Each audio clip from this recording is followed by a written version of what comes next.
আপনারা জানেন একটি শক্তিশালী রাজনৈতিক সংগঠনের জন্য প্রয়োজন ইস্পাত কঠিন ঐক্য।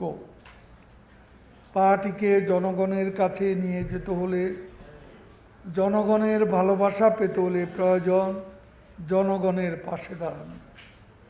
আর এই কাজটি বাংলাদেশ আওয়ামী লীগ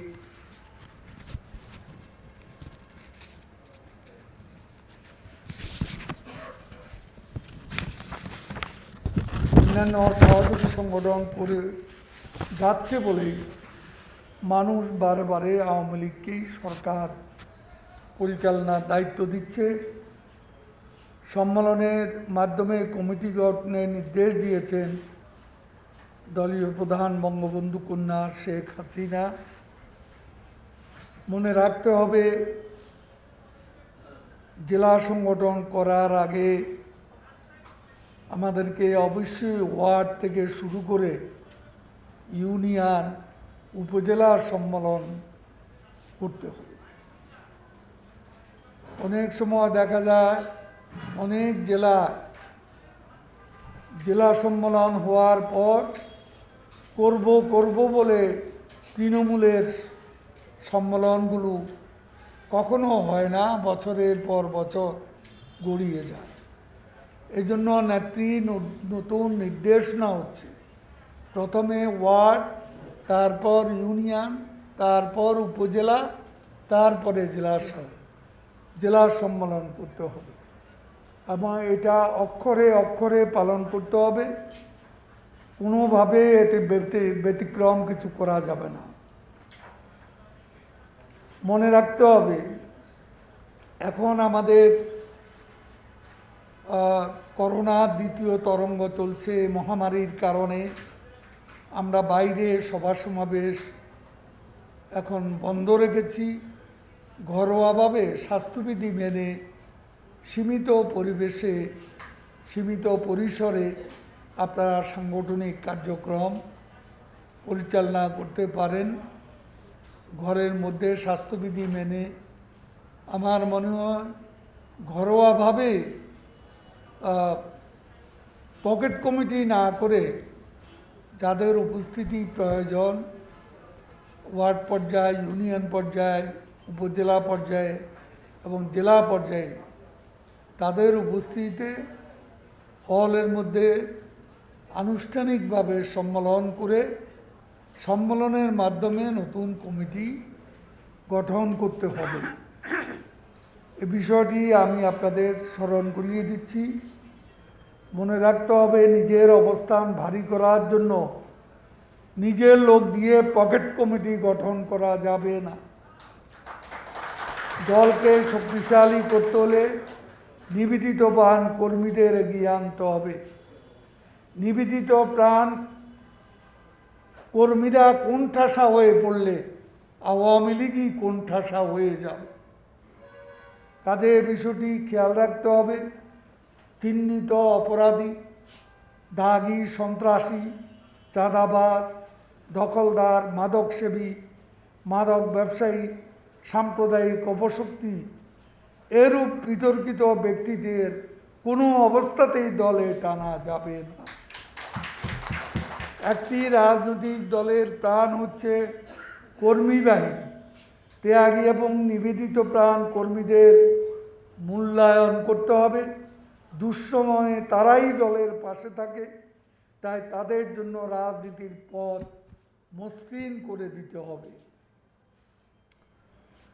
শেখ হাসিনা সরকার জনগণের ক্ষমতায়নে বিশ্বাস। সে কারণেই লুটেরা অর্থনীতি নয়, জনগণের কল্যাণ এবং উৎপাদনমুখী রাজনীতি বঙ্গবন্ধু কন্যা চালু করেছেন।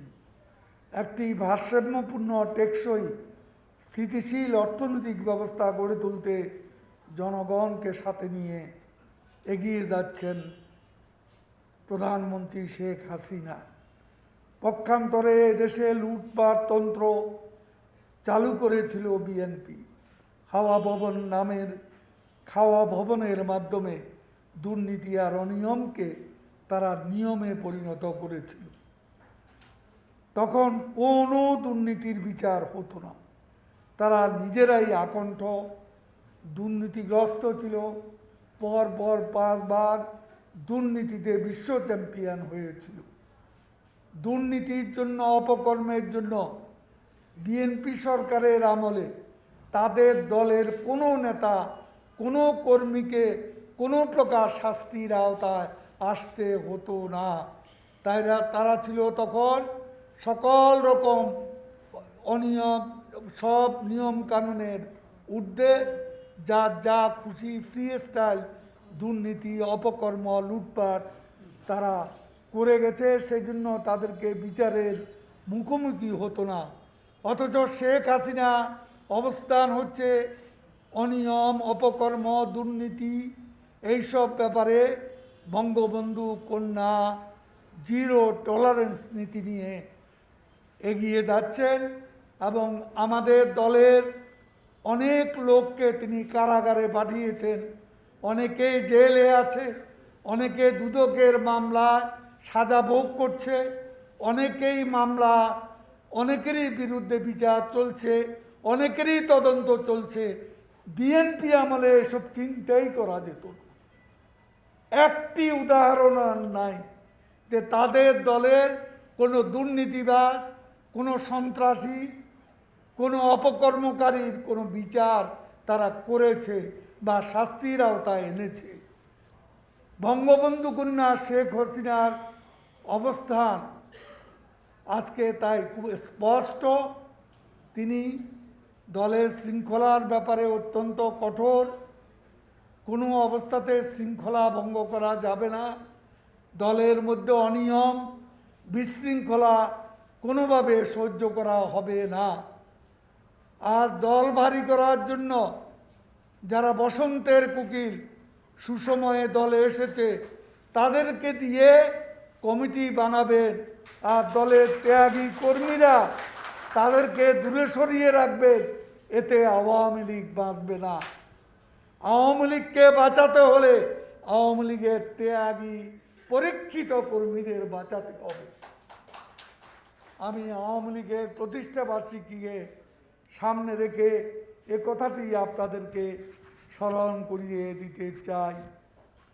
স্বাধীনতা পরবর্তীকালে বাংলাদেশের যেসব অর্জন, তার ভিত রচনা করেছিলেন বঙ্গবন্ধু। ৭৫ পরবর্তী সময় দেশের সকল অর্জন এসেছে বঙ্গবন্ধু কন্যা শেখ হাসিনার হাত ধরে। সাইফুর রহমান সাহেবকে বাজেট প্রণয়নের আগে বিদেশিদের দ্বারে দ্বারে ঘুরতে হতো সাহায্য প্রাপ্তির জন্য। আজ আমাদের বাজেট ঘাটতি 6.2। বাংলাদেশের বাজেট 6,30,000 কোটি টাকারও উপরে। এত বিশাল বাজেট আজ বাংলাদেশে। কোথায় এগিয়েছে বাংলাদেশ? কোথায় ছিল বাংলাদেশ 12 বছর আগে? এটা বাংলাদেশের জনগণ আজকে মিলিয়ে দেখলে দেখবেন 12 বছর আগে যে প্রবাসী আমেরিকায় ছিল, কানাডায় ছিল, বা মধ্যপ্রাচ্যের কোনো দেশে ছিল, ইউরোপের কোনো দেশে ছিল, 12 বছর আগে চলে গিয়েছে বিদেশে। 12 বছর পর আজ দেশে এসে তারা অবাক বিস্ময়ে তাকিয়ে রয়। তারা দেখছে সেই বাংলাদেশ আর এই বাংলাদেশের পার্থক্য আকাশ পাতাল। 12 বছর আগে কি ছিল এই বাংলাদেশ? 12 বছর আগে কি ছিল এই রাজধানী, যেখানে আজ সাবওয়ে হবে, যেখানে আজ মেট্রো রেল হচ্ছে। এই বাংলাদেশে আজ পৃথিবীর অন্যতম দীর্ঘতম সেতু, নদীর উপর পদ্মা সেতু নির্মিত হচ্ছে। এখানে আজ ঢাকার বাইরেও 2 ডজন মতো আমাদের ফ্লাইওভার হয়েছে, আন্ডারপাস হয়েছে। বাংলাদেশে আজকে এক্সপ্রেসওয়ে হয়েছে। বাংলাদেশে আজকে 4 লেন সড়ক হচ্ছে। এসব 12 বছর আগে কল্পনাই কেউ করতে পারেনি। যা এই ঢাকা এলিভেটেড এক্সপ্রেসওয়ে, নদীর তলদেশে দক্ষিণ এশিয়ার প্রথম টানেল, এ কর্ণফুলী শেখ মুজিবুর রহমান টানেল। সেটা শেখ হাসিনার আমলে হয়েছে। আজকে সমুদ্র বিজয়, সীমান্ত বিজয়, 12 বছর পর প্রবাসীরা বাংলাদেশে এলে আমাদের স্যাটেলাইটে বিদেশি চ্যানেল দেখতে পাবে। এখন আর আমাদের স্যাটেলাইট ভাড়া করতে হয় না। এটা শেখ হাসিনার ম্যাজিক লিডারশিপের শুভ ফল, এটা স্বীকার করতেই হবে। 12 বছর আগের বাংলাদেশ, 12 বছর পরের বাংলাদেশ, এই দুই বাংলাদেশের মধ্যে পার্থক্য কত, আকাশ পাতাল পার্থক্য। এবং এই উন্নয়ন, এই অর্জনের ম্যাজিক লিডারশিপ দিয়েছেন বঙ্গবন্ধু কন্যা শেখ হাসিনা। বিএনপি নেতারা বলছেন আওয়ামী লীগ নাকি জিয়াউর রহমানকে খলনায়ক বানাতে চায়। প্রকৃতপক্ষে আওয়ামী লীগ নয়, জেনারেল জিয়া নিজ কর্মের কারণেই ইতিহাসের কাঠগড়া খলনায়ক হিসেবে চিহ্নিত। সপরিবারে জাতির পিতাকে হত্যার প্রধান বেনিফিশিয়ারি ছিলেন জিয়াউর রহমান। বিএনপি যতই তাকে ঘোষক বানাতে চান, তিনি 15ই আগস্টের কুশীলব, এটা এখন দিবালোকের মতো পরিষ্কার। নির্বাচনের নামে প্রহসন, রাজনৈতিক নেতাকর্মী হত্যা, কারফিউ গণতন্ত্র, বহুদলীয় গণতন্ত্রের নামে বহুদলীয় তামাশার প্রবর্তন করেছিলেন জনাব জিয়াউর রহমান। আজকে 114% হ্যাঁ না ভোট। সকাল 10টার আগে কেন্দ্র দখল, ভোট শেষ। তারা আজকে গণতন্ত্রের কথা বলে, অবাক লাগে। গত 12 বছরে দেশের যে অর্জন, দেশে বিদেশে প্রশংসিত।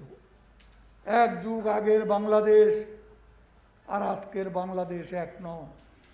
12 বছর আগে পিছিয়ে পড়া বাংলাদেশ আজ বঙ্গবন্ধু কন্যা দেশরত্ন শেখ হাসিনার নেতৃত্বে আলোর পথে অপ্রতিরোধ্য গতিতে এগিয়ে যাচ্ছে উন্নয়নের মহাসড়ক ধরে।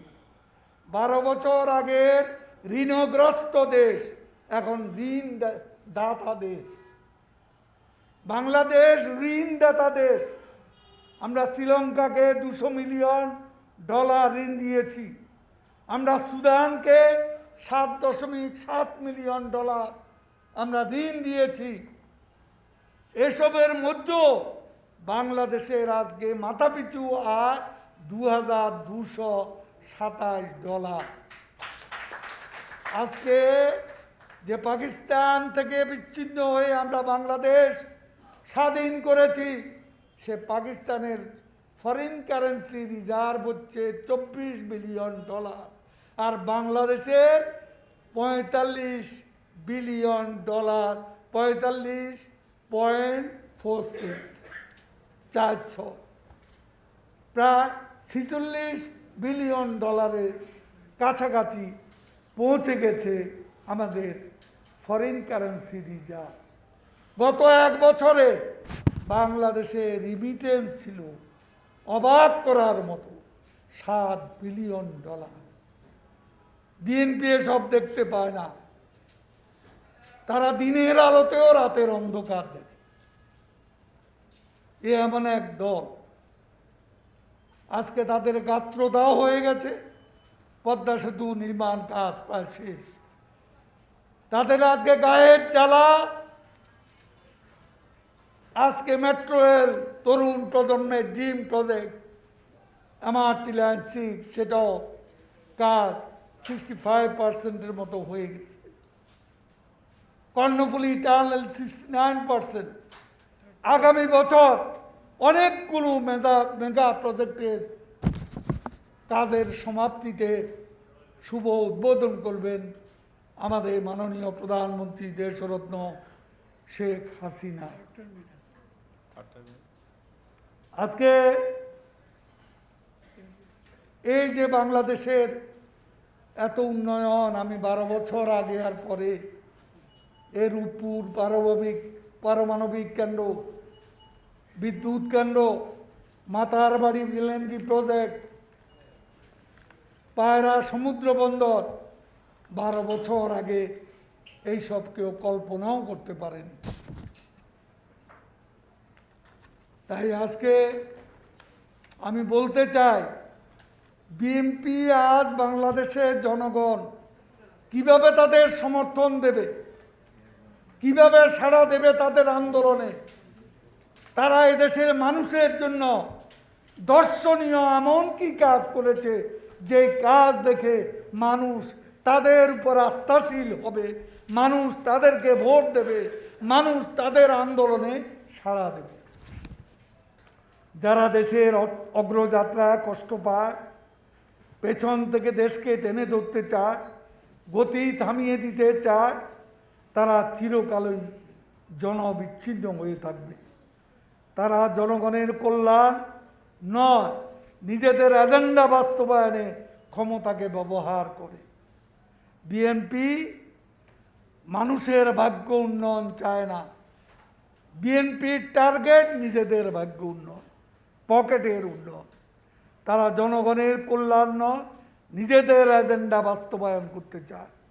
বিএনপি নেতৃত্বাধীন 4 দলীয় জোট ক্ষমতায় থাকাকালে জনগণের চোখে পড়ার মতো কোনো কাজ দেখাতে পারেনি। জনগণও তাই মুখ ফিরিয়ে নিয়েছে। এমন কি কাজ তারা করেছে যে জনগণ তাদের আজকে সমর্থন দেবে। তারা বিদেশি প্রভুদের আনুগত্যে বিশ্বাসী। লুটপাট তন্ত্রের মূল হোতা বিএনপি। দেশকে ক্ষতিগ্রস্ত করে রাজনীতি চর্চা জেনারেল জিয়া শুরু করেছিলেন, আর বর্তমান নেতৃত্ব সে পথনকশা ধরেই রাজনীতি করছে। প্রিয় ভাই এবং বোনেরা, আমি বক্তব্য আর দীর্ঘায়িত করব না, নেতৃবৃন্দ বলবেন। আপনারা নিজেরাই এখানে আমাদের পার্টির মূল ভবন এটি, আপনারা যতক্ষণ ইচ্ছা এখানে নিজেরা নিজেদের মধ্যে আলাপ আলোচনা করবেন, ভুল ত্রুটি সংশোধন করার ব্যাপারে নিজেরাই পদক্ষেপ নেবেন। আলাপ আলোচনা করে ঢাকা জেলা বড় জেলা, ভেতরে কিছু সমস্যা আছে, কিছু কলহকন্দলও আছে। এগুলো সমাধান না করলে আগামী নির্বাচন 2 বছর বেশি সময় নেই, 2 বছর পরেই নির্বাচন। কাজে এখন থেকে প্রস্তুতি নিতে হবে জাতীয় নির্বাচনের, এবং সেই লক্ষ্যে দলকে কলহকন্দল মুক্ত করতে হবে। দলের মধ্যে ঐক্য, সুদৃঢ় ঐক্য ফিরিয়ে আনতে হবে। বঙ্গবন্ধু কন্যা শেখ হাসিনা হাতকে করতে হবে আরও শক্তিশালী, আরও মজবুত। আহ্বান জানিয়ে আমি ঢাকা জেলা আওয়ামী লীগের বর্ধিত সভার সফলতা কামনা করি, এবং নেতৃবৃন্দকে আমি আগেভাগে বক্তব্য দিলাম বলে আমি অ্যাপোলোজাইজ করছি। আমি আসলে আমাদের নেত্রী এবং ডাক্তাররা জনসমাগমে না গিয়ে আমাকে ভার্চুয়ালি যুক্ত হতে বলেছেন। গতকাল স্বেচ্ছাসেবক লীগের চট্টগ্রাম মহানগর সমাবেশেও আমি যুক্ত হয়েছিলাম। আজকেরও এটাই কথা ছিল আজমের সাথে, কিন্তু কী কারণে হয়তো ভুল বুঝাবুঝি হয়েছে। তারপরেও আমি ভাবলাম যে নেত্রী অবশ্য আমাকে হয়তো বলবেন যে কেন এভাবে এসছি, কিন্তু তারপরেও আমি এসছি কারণ একটা প্রোগ্রাম দিয়ে প্রোগ্রামটা না আসলে কর্মীদের মনে কষ্ট লাগে। সে কথাটা নিজেও কর্মী ছিলাম দলের, এখনও শেখ হাসিনার কর্মীই ভাবি নিজকে। কাজে আমি সে মনের টানেই চলে এসেছি। আপনাদেরকে আমি সাবধান থাকতে বলবো, করোনা ভয়ঙ্কর বিস্তার ঘটছে। এখানেও অনেকে মাস্ক পরেছেন থুতনির কাছে, নাক মুখ না ঢাকলে মাস্ক পরে কোনো লাভ নেই। কাজে এটা মাস্ক যখন পরবেন পুরোটাই পরবেন, কতক্ষণ খুলে রাখবেন, কতক্ষণ পরবেন। আবার অনেকেই থুতনির কাছে মাস্ক রাখেন, এতে কোনো লাভ নেই, নাক মুখ ঢাকতে হবে। নেত্রী এটা বারবার বলেন, উপদেশ দেন, এটাও কিন্তু আমাদের এখনকার জীবন আচরণের বৈশিষ্ট্য। এখন আমাদের এটাও, এই শিক্ষাটাও নিতে হবে। করোনা কবে যাবে আমরা জানি না, পৃথিবীর কেউ জানে না। কাজে we have to learn how to live with corona. করোনার সাথে কিভাবে বাস করতে হবে, সহাবস্থান করতে হবে, সে শিক্ষা আমাদের নিতে হবে।